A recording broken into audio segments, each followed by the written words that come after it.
দিতে পারি। দেশের মতো ছেলেরা ঘর ছেড়ে কেন বাড়ি পালিয়ে যায়, এই কথা একবার ভেবে দেখেছেন সিস্টার? আমার দরকার নেই, সেটা আমি বুঝবার চেষ্টা করছি, কিন্তু তুমি কে মা? আমি হলাম, নমস্কার, আমি হলাম মুকুন্দ সাহার মেয়ে বিপাশা। ও, তুমি তাহলে বিপাশা? তাহলে তাহলে আমার দেবর ঘর ছাড়ার কারণটা আমার বাড়ির উঠোনে এসে দাঁড়িয়ে আছে। আমি কখনো আপনার ছেলেকে ঘর ছেড়ে চলে যেতে বলিনি মাসি। না, ও আমার ছেলে নয়, দেবু আমার ছেলে নয়, আমার কোনো ছেলে নেই। দেবু আজ পর্যন্ত আমাকে মায়ের আসনে বসাতে পারেনি, সেই মাসির দরজাতেই আমাকে দাঁড় করিয়ে রেখেছে। এই যুগের মানুষ আগমনী উৎসবটাকে নয়, বিসর্জনের মিছিলেই নাচানাচি করতে জানে। হ্যাঁ, তাই বোধনি এই যুগের সবচেয়ে বড় উৎসব নয়, সবচেয়ে বড় উৎসব হলো বিসর্জন। কিন্তু বিজয়ের পর আপনি তো তার আগে চলে এলেন। দেবুদা তো এখন পর্যন্ত সব সম্পর্ক ত্যাগ করে দিয়ে আপনার বাড়িতে গিয়ে ওঠেনি। তুমি বলতে চাইছো দেবুদার সঙ্গে আগে তোমার কোনো সম্পর্ক ছিল? ছিল নয়, আছে, অনেকদিন আগে। তাহলে এখন এই পরিবর্তনের কারণ কি দেবু? কারো উপর যখন ভূত আকর্ষণ করে তখন স্বাভাবিক থাকে তার থাকে, অথচ এই ক্ষেত্রে ভূত না পেতনি সেটা কিন্তু এখনো আমি ঠিক করতে পারিনি।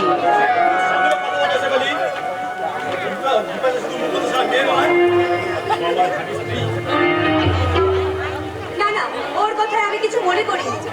আর তাছাড়া ওর কথায় মনে করার আমার কিছু নেই। খেলার প্রতিপক্ষের কাছে হেরে গেলে তার বিপরীত পক্ষরা অনেক গালাগালি করে গায়ে ঝাল মেটায়, কিন্তু বিজয়ের মালাটা কিন্তু গলায় পড়তে পারে না।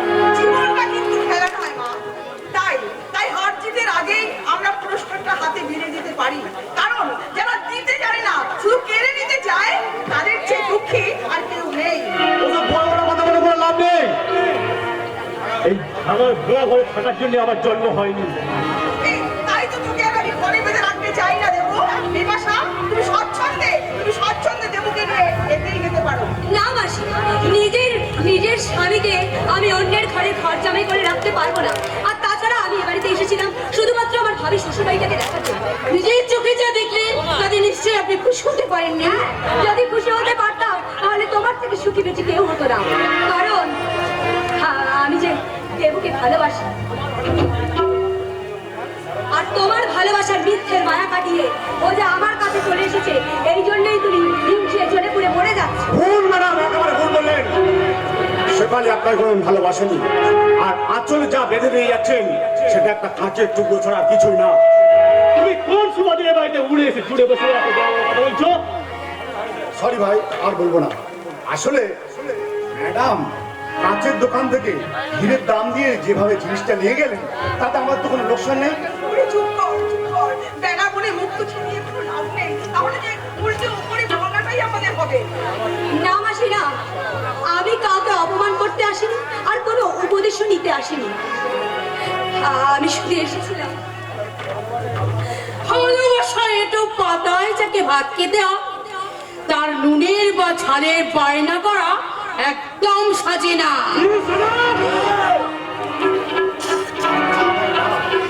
মেয়েদের গায়ে হাত তোলার মধ্যে কোনো গৌরব নেই, অন্তত আমার সামনে। ওর গায়ে হাত তোলে, ওদের গায়ে আমার আছে, কিন্তু তুমি কোন অধিকার আমাকে বলে দাও? মাত্র দুটো অক্ষরের অভিভাবক, সে অক্ষর দুটো হলো দাদা। তার মানেটা বোধ হয় তুমি বুঝবে না, কারণ তুমি একটা শব্দের অক্ষরের মানে বোঝো না, সেটা হলো মা। তোমার কাছ থেকে আমার বাংলা ভাষার মানে শিখতে হবে তা আমি জানি, কারণ তুমি এখন ওই গুরু ঠাকুরের পাঠশালায় ভর্তি হয়েছো তো, তাই ওর কথা মতো তুমি চলবে। ও যদি বলে তুমি ওর পায়ের জুতো পরিয়ে দিতেও ঘুমটা করবে না। ওই লোক থেকে বাড়িতে আসা দিয়ে তোমরা যতই আমার সমাজ ষড়যন্ত্র করো, আমার সুখের সাবধানে তোমরা কিছুতেই ভেঙে দিতে পারবে না। লোভের পরে পাশে, পাপের পরে মরণ, লোভের পরে পাশে, পাপের পরে মরণ। কলিকাকে মরণ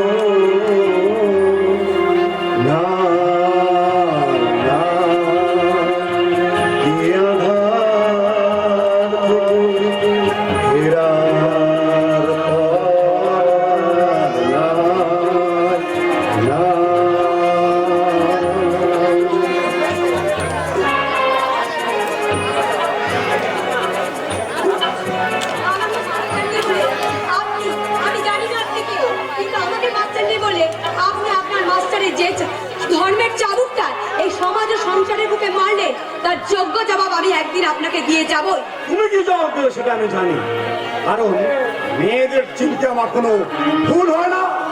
শুনুন, কিন্তু আমরা যে ভুল স্বপ্ন নিয়ে বেঁচে থাকতে পছন্দ করি, কারণ আপনার এই ভুলের চাবুক কোনোদিনই আমাদের চরিত্রের পরিবর্তন করতে পারবে না। কারণ এই যুগের মানুষ আমাদের হাড়ের পাঁজরগুলোকেই গুনতে পারে, আমাদের মনের মধ্যে যে লুকিয়ে থাকে স্বপ্নগুলোকে কোনোদিনও বুঝতে পারে না, আর বুঝতে পারবেও না। উল্টো পাল্টা কথা বলে আমার সাজে সব কিছু তোমরা কিছু উল্টো দিতে পারবে না। আমি যাওয়ার জন্যই তো তৈরি হয়ে এসেছি। কেন যাবে দাদা? তুমি কেন যাবে? মা বাবা ভাই বোন যার কোনো বন্ধন নেই, তার তো একটাই পথ, কারণ আমি পথ হারিয়েছি, তাই আমার কাছে কোনো পথের অভাব নেই। কে বলে তুই ঠিকানা হারিয়েছিস? ওরে এটাই যে তোর মায়ের ঠিকানা। কি বলছো মাসি? কাল রাতে তুমি তো আমাকে মা বলে ডাকতে বারণ করেছিলে। ওরে তখন কি আমি বুঝতে পেরেছিলাম তুই চলে যাবার সঙ্গে সঙ্গে আমার এই মুখটা খালি হয়ে যাবে। আমার মাকে হারিয়ে 25টা বছর আমার বুকটা যে খালি হয়ে গেছে মাসি। কাল রাতে তোমাকে মা বলে ফিরে পেয়ে আমার হারিয়ে যাওয়ার স্বপ্নটাকে আমি আবার ফিরে পেয়েছি মাসি।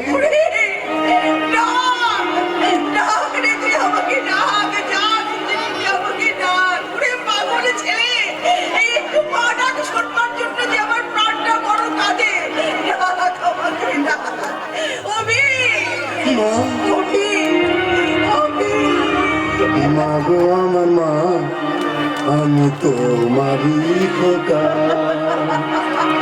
তুমি আমার জননী ভগবান, তুমি মা। মা গো আমার মা, আমি তোমারই খোকা, তুমি আমার জননী ভগবান, তুমি মা। মায়ের আছো মায়ের স্নেহ গেলে পাবে কেহ, মায়ের আচল মায়ের স্নেহ কোথায় গেলে পাবে কেহ, তোমার চরণে আমার জীবন। কোথায় কে এসে মা বলে ডাকলে বাড়িতে জায়গা পেয়ে যাবে? তুমি জায়গাটা খালি করে রেখে দিয়েছো। ও যেদিন আমার আলমারিটা ফাঁকা করে দিয়ে চলে যাবে সেদিনই বুঝতে পারবে। তুই তোর আলমারি নিয়ে থাক, আমি আমার মাকে নিয়ে থাকবো। হ্যাঁ তাই থাকো, তবে মনে রেখো তোমার জন্য যদি পিপাসা আমাকে পিঠে করে আমি কিন্তু তোমার সর্বনাশ করে ছেড়ে দেবো, কথাটা মনে রেখো। ও যে সত্যি সত্যি চলে গেল।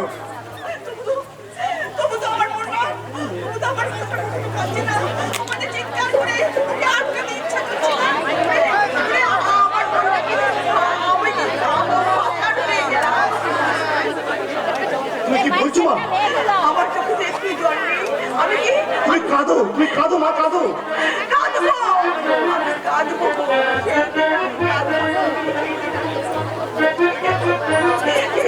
আমাকে ছেড়ে চলে যাবে। আমি সেই দিন কাঁদবো।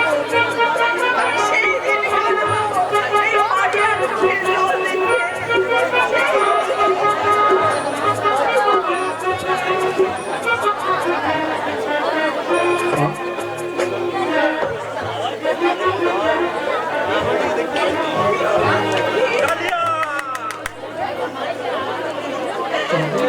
কি বলছো মা?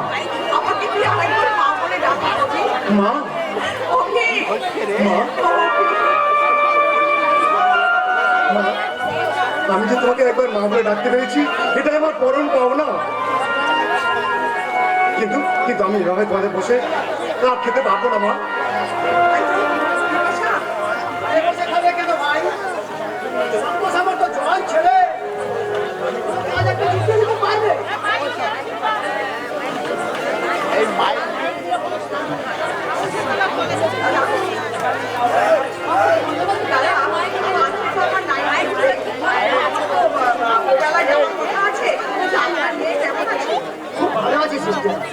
ডাক্তার সিনহা বলেছে 1 মাস প্রক্রিয়ার কোনো চিন্তা করতে হবে না।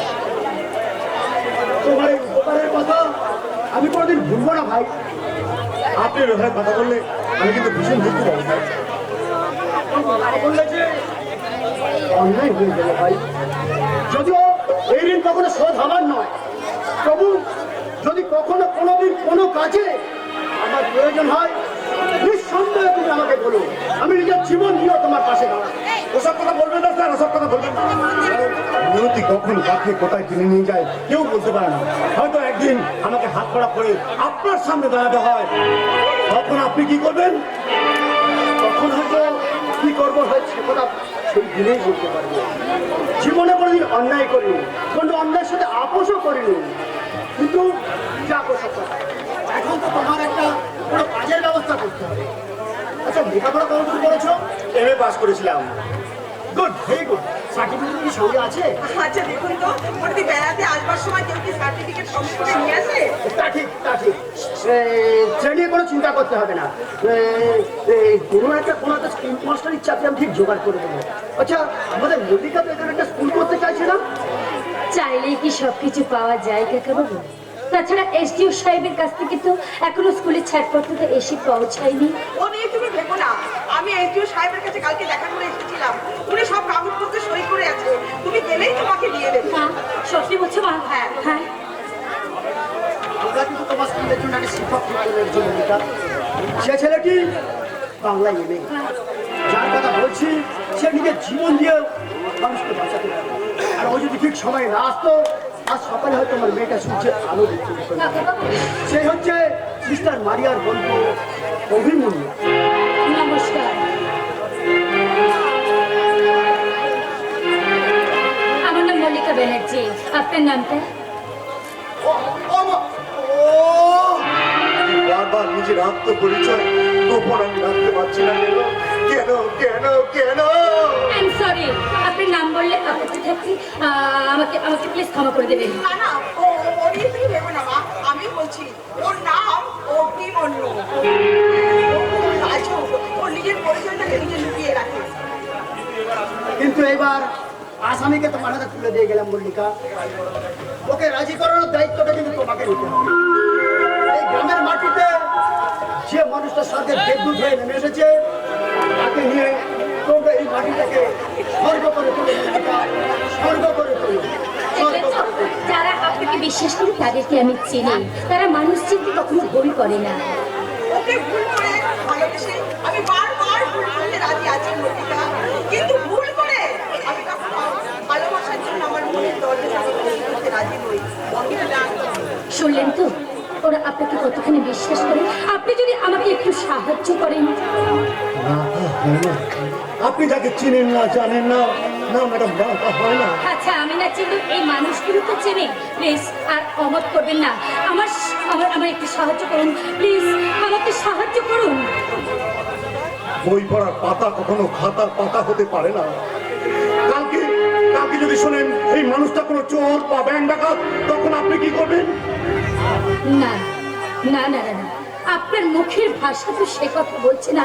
আপনার ব্যবহারের সে ছবির ছাপও নেই। আপনার চোখের সরল তারায় রয়েছে একটা নিষ্পাপ শিশুর সারল্য। মা বাবা ভাই বোন হারিয়ে আপনার আপনার দেখার চোখটা পবিত্র, কিন্তু কোনো জজ সাহেব বা আসামি ফাঁসির দড়ি সে কি আবার ফিরিয়ে নিতে পারে? জজ সাহেবকে কাজ করতে হয় কিছু আইন কানুনের কাগজ হাতে নিয়ে, কিন্তু তার হৃদয়ের আদালতের বিচারটা সে কখনোই ভুল করতে পারে না, কারণ সে ফুলের কারবার করলেও কাটার কারবার সে কোনোদিনও করে না। নেই নেই ম্যাডাম, নেই। আমার জীবনে কোনো ভুল নেই। আমার জীবনে গোপন রক্ত ঝরছে এক ক্ষত স্থান থেকে। সেই যন্ত্রণা ভোলার জন্য তো আপনাকে আবার সাহায্য করতে হবে। আপনি বিশ্বাস করেন, আপনি যদি আমাকে সাহায্য করেন তাহলে তাহলে মুকুন্দ সাহার মতো লোক জোর করে আমার বাবার সম্পত্তিটাকে ছিনিয়ে নিবে। প্লিজ আপনি আমাকে সাহায্য করুন। মল্লিকা, আজ যে ফুলটাকে দেখে মানুষ ভালোবাসে, কাল তাকে বাসি ফুল বলে ছুঁড়ে ফেলে দেয়। কাল থেকে যদি আমি খুন করে আপনার সামনে এসে দাঁড়াতে পারি, তখন আপনি কি আমাকে ক্ষমা করবেন? বলুন, আমার চোখের দিকে তাকিয়ে বলুন। আপনি তো অনেক আগেই খুন করে বসে আছেন। আমি খুন করেছি? হ্যাঁ, আমি ছাড়া সে কথা কে জানবে? তাই আপনার জন্য আমি আমার সবটুকু বিশ্বাস আর ভালোবাসা নিয়ে সারাটা জীবন অপেক্ষা করে থাকবো। মল্লিকা!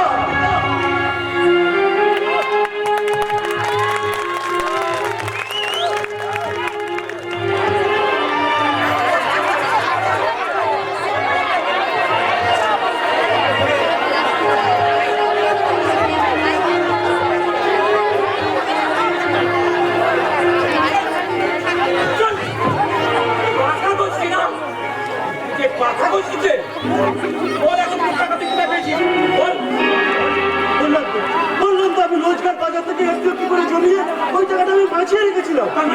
তোমাকে বাজার টাকা দিয়ে চুরি করেছিস? জন্য তোকে আমি আমি পুলিশে দেবো তোকে। পুলিশে দেবে? ওই টাকাটা কি আমি নিজের জন্য খরচ করেছি নাকি? তোমাদের বাড়ির জন্যই খরচ করেছি। বলে 200 টাকার ফুল কিনে আর কার কোন সাথে লাগবে? কোন কাজে লাগবে সেটা সময় হলে ঠিক দেখতে পাবে। শাড়ি ফের টাকা উঠে নেবো। আরে আরে কি করছিস বাড়ি? ছেড়ে দে ছেড়ে দে, ওই নিরীহ ছেলেটাকে মারছিস কেন? ওরা বাজারের টাকা থেকে কেন মারতে শুরু করে গেছে? বাজে কথা বলিস না। সঠিক ছোটবেলা থেকে এই বাড়িতে আছে, কোনোদিন একটা পয়সা হাত দেয়নি। আমি প্রমাণ ছাড়া কথা বলি না কাকা। দেখে যাও, ঘরের মধ্যে এক ধামা ফুল কিনে রেখে দিয়েছে। ফুল? আশ্চর্য, এত ফুল দিয়ে কি হবে না ফটিক? সেটা আমি তো এখন বলবো না, সন্ধ্যেবেলা সবাইকে উপস্থিত থাকতে হবে। তার আগে তুই বাবার কাছে চল, তোকে আজকে একটা হেস্তনস্ত করতে পারবো। আমি আমার সামনে তুই বিজয় ফটিকের গায়ে হাত দিতে পারবি না। না কাকা না, আমাকে জানতেই হবে আসল সত্যিটা কি। ও এত বড় সাহস পায় কি করে এ বাড়িতে থেকে? হ্যাঁ বলো বলো, তুমি কি করেছো? অতগুলো টাকা নষ্ট করে কি করেছো বলো? বলে দিলে তো আমার প্ল্যানটাই মাঠে মারা যাবে। প্ল্যান? কিসের প্ল্যান? কিসের আবার প্ল্যান বলো? কিসের আবার? এই বাবু ও তোলে তোলে সাহাবাইটাকে দেউলিয়া করে দিতে চাইছে। কি এত সাহস তুমি পাও কি করে? এই বাড়িতে থেকে তোমার এত সাহস আসে কি করে বলো? বলে দিলেই তো আমার সমস্ত প্ল্যানটাই মাঠে মারা যাবে। তুমি কি বলছো? তুমি ভেবে বলছো তো? সত্যি? না হলে দাদা আজ তোমাকে মারবে কিন্তু। আমি তোমাকে বারবার বলছি। সরি সরি, আজ থেকে জন্মদিন। এই কথাটা একদিন বলেছিল রামলিকা। আজ আমার প্রতীকের মনে আছে। কি করে মনে থাকবে? এটা কি সংসার? কেউ কারোর মনের খবর রাখে না, সবাই যে যার মতন নেচে কুদে বেড়ায়। বাহ চমৎকার! এতদিন রক্তের সম্পর্ক সুতো দিয়ে যে মালা আমরা বাঁধতে পারিনি, তা বিনা সম্পর্কের সুতোতেই তুমি গেঁথে ফেলেছো ফটিক। কত বড় বদমাস দেখ বিপাশা! এই কথাটা আমাদের না জানিয়ে এইভাবে আমাদের অপমান করতে চেয়েছিল। মনের জন্মদিনে এই কথাটা যেটা আমাকে মনে করে দিতে হয়, তার অপমান বোধটা জন্মেছে বলে তো আমার মনে হয় না। মুখ সামনে কথা বলবে কাকা। আমি মুখ বন্ধ করলে কি হবে? আমাদের এই সম্পর্কের ভাবগুলো তো কোনোদিন বন্ধ হবে না। তাই যে ছেলেটি এই সাহাবাড়ি বিবেকে সমুদ্র সেতু বাঁধতে চাইছে, আমার পাশে দাঁড়িয়ে একটা সেলম করে। আমি সেলম চাইনি কথা বাবু। আর সন্ধ্যেবেলায় শুধু একটা পার্টি করে সবাইকে চমকে দিতে চেয়েছিলাম। তাহলে যা, ওই ফুলগুলো সব এখানে নিয়ে আয়। আজকের এই বিবেশার জন্মদিন এখনই শুরু হয়ে যাবে। না ফটিক না, তুমি কোথাও যাবে না। কারণ ফুলের দরিয়ায় আমি কখনো ময়ূরপঙ্খীর নাও ভাসাতে পারবো না। আমি নিজেই আমার জন্মদিনের উৎসবটা তোমার ওই নিরালার পুজোর কক্ষে গিয়ে খানা সম্পূর্ণ উপভোগ করি। বিপাশা, এইভাবে ফটিকের কথা নিচ্ছে, তুই আমাদের সবাইকে অপমান করতে পারিস না। আমি কাউকে অপমান করতে চাইনি দাদা। আজকের দিনে আমি আনন্দে উৎসবের দিনে মাতোয়ারা হয়ে কাটাতে চাইছি। কিন্তু ফটিকের ওই নির্জন পাখির পুজোর আয়োজনটাকে আমি বারোয়ারি আসলে বেরাল্লা পানায় নামাতে চাই না দাদা। আজকে তুই চাস আমি আনন্দে উৎসবে গা ভাসিয়ে মনের আনন্দে বলতে চাই, বাতাসের কথা শুধু কথা নয়, রূপ কথা সে তার বাক্সিতে, আমাদের মুখে কোনো কথা নেই, শুধু দুটো আঁকি ভরে তাকে হাসিতে। বাতাসের কথা শুধু কথা নয়, রূপ কথা থাকে তার বাঁশিতে, আমাদের মুখে কোনো কথা নেই, শুধু শুধু আঁকি ভরে থাকে বাঁশিতে। কিছু করে দূরে তারা চলবে, তুমি বলবে, কিছু করে দূরে তারা তুমি বলবে, মায়া কেন ঘরে করালে এই সুন্দর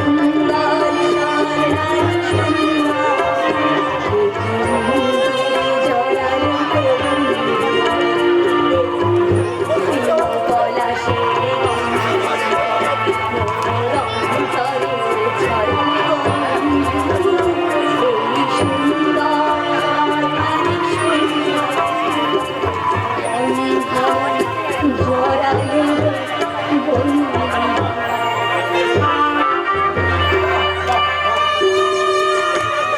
এই নাচ গানের ভিতর দিয়ে আজকের এই জন্মদিন উৎসব শুরু হয়ে যাক। এর বেলা সন্ধ্যেবেলা হবে বিরাট পার্টি। না দাদা না, আজকে আর এই বাড়িতে অন্য কোনো পার্টি হবে না। অন্য কোনো পার্টি মানে? আজকে শুধু আমি ওই ফটিকের জন্মদিনের পার্টিটাই অ্যাটেন্ড করবো দাদা। হ্যাঁ, আর সেখানে আমার কাকাবাবু ছাড়া আর কারোর নিমন্ত্রণ থাকবে না। বিপাশা, ওই ফটিকের কথাই নেচে ফটিকের আমার বললেকে ভুলে যাস না, ওই পুরো ফুলের মুখে পোকার বাসা থাকে। দাদা ওই পোকার কামড়ে তোকে একদিন জ্বলতে হবে, আর সেদিন টাকা বাজার কোনো জায়গা পাবে না। দাদা জায়গা পাবে না।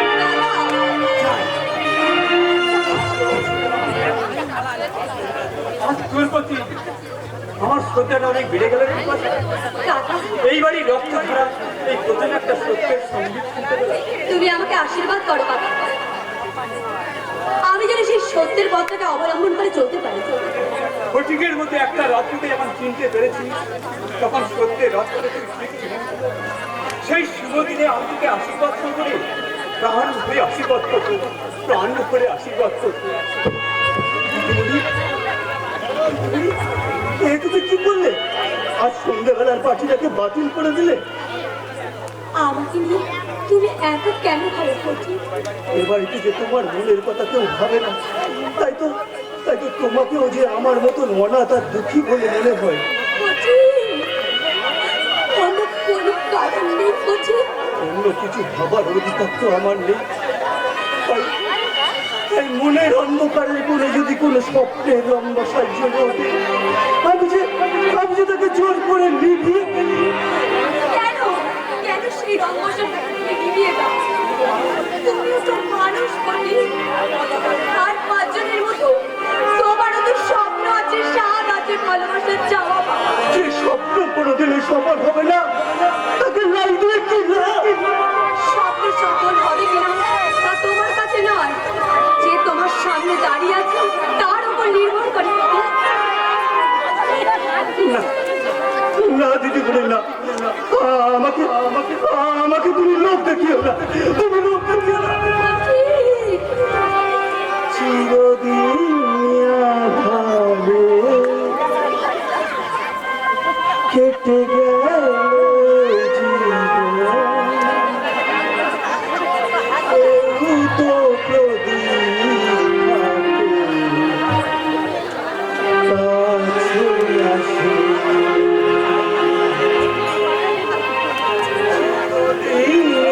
আধার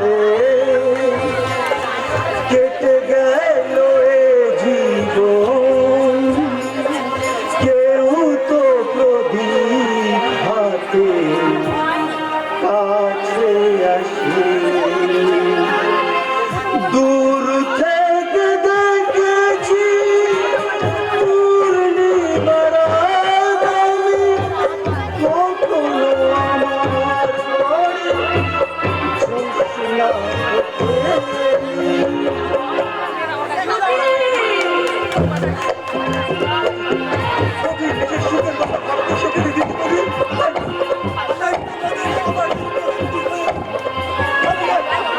আমি এক স্বপ্নের সৌদাগর হয়ে বেঁচে থাকতে চাই, স্বপ্নের সৌদাগর।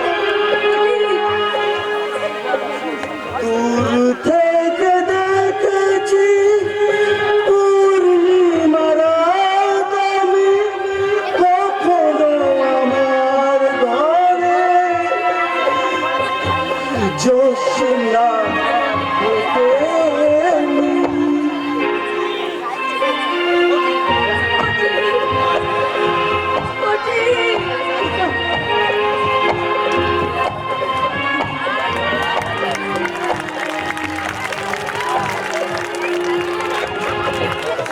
মনের স্বপ্নটাকে কেউ বুঝতে চায় না, শুধু বাইরের রূপটাকে সবাই দেখে। আমি ওই স্বপ্নের মধ্যে হারিয়ে যেতে চাই। বাইরের মনটাকে সবাই নিয়ে মাতামাতি করে। আমিও সে তোর মনের খবরটা নিতে আসলাম। কবে দেবদাসের সাথে তোর বিয়ের দিনটা ঠিক করবো? কিন্তু বাবা, আমি হয়তো দেবদাসকে নিজের স্বামী বলে ভেবে নিতে পারিনি। কেন? অসুবিধাটা কোথায়? তুই তো একটা সিঁদুর ঠিক করে খাস, শুধু ওই বাদরটা তোর স্বামীর পরিচয় নিয়ে এখানে সমুদ্রে। বাবা, যে স্বামী স্ত্রীর পরিচয় নিয়ে বাঁচতে চায় তাকে আমার স্বামী বলে মেনে নেওয়ার কোনো ইচ্ছে বা অধিকার নেই। না, অমানুষ স্বামী আমি চাই না, আমি চাই কুত্তা। কুত্তা, হ্যাঁ, কুত্তা। সে আমার ছুঁয়ে দেওয়া বংশের টুকরো মুখে নিয়ে সারা জীবন আমার সামনে লেল নাড়বে।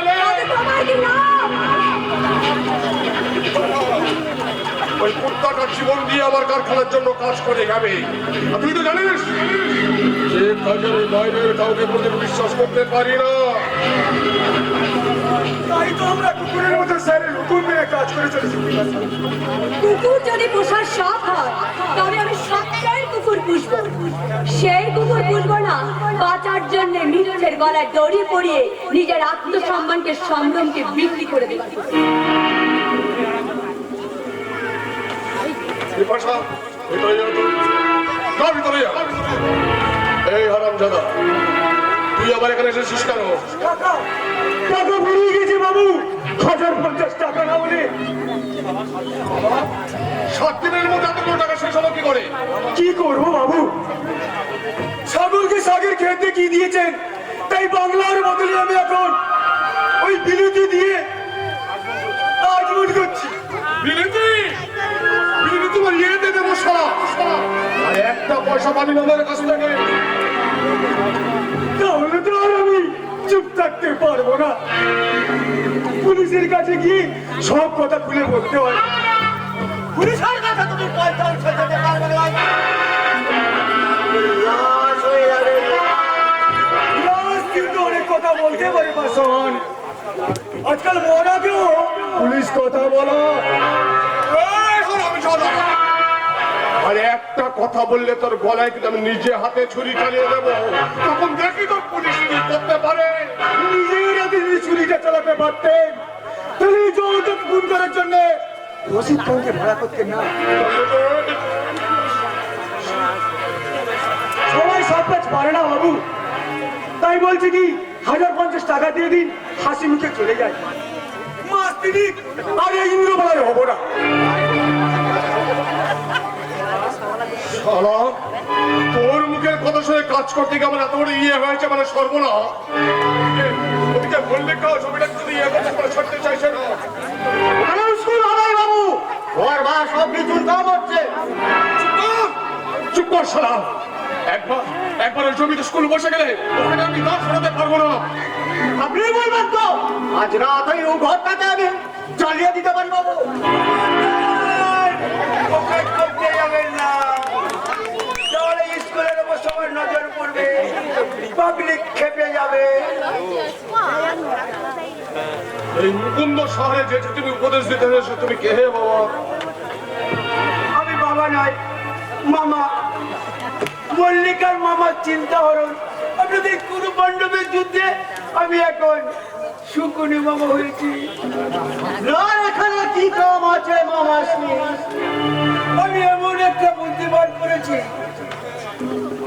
যে আমার সম্পত্তি আপনার হবে আর আপনার সম্পত্তি আমার হবে, পিতাশ্রী আর মামাশ্রী হবে পরমাত্মীয়।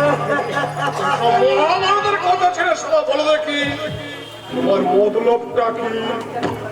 মল্লিকাকে এই বাড়ির বউ করে নিয়ে আসুন, সাথে সাথে আপনার জমিটাও আপনার হাতে চলে আসবে।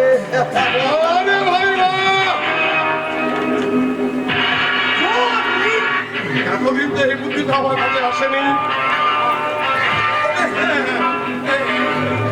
কিছুদিন হলো আমার স্ত্রী গত হয়েছে, কিন্তু এই বয়সে বিয়ে করে লোকে কি বলবে বলো তো? আরে ছি ছি ছি ছি ছি, আপনাকে বিয়ে করতে বলিনি, আপনার ছেলে মালিকের সাথে বিয়ে দিতে বলেছি। তোমরা সারা বড় কিছু শুনলে না। ঠিক আছে ঠিক আছে, না মালিকের সঙ্গে বিয়ে দেবো, কিন্তু ওই দলিলে তো আমার নামটা ছাপা হবে না, দলিলের মালিকেরা থেকে যাবে ছেলের বউ। ছেলে বউয়ের গলায় পা তুলে দিয়ে নতুন দলিলে সই করে দেবে। আপনার নতুন মহাজন ব্যক্তিকে আর কত শেখাবো? নিজের লোকের পিছে ছুরি মারতে চান, ওকে কি করে বিশ্বাস করবো বাবু?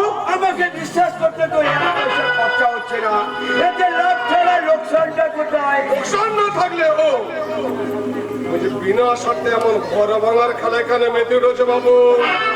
স্বার্থে একটু আছে বই কি চাই? খবরটি জমিটা আপনার হাতে চলে এলে আমার হাতে কিছু আসবে না স্যার। দয়া করে যদি লাখখানেক টাকা দেন।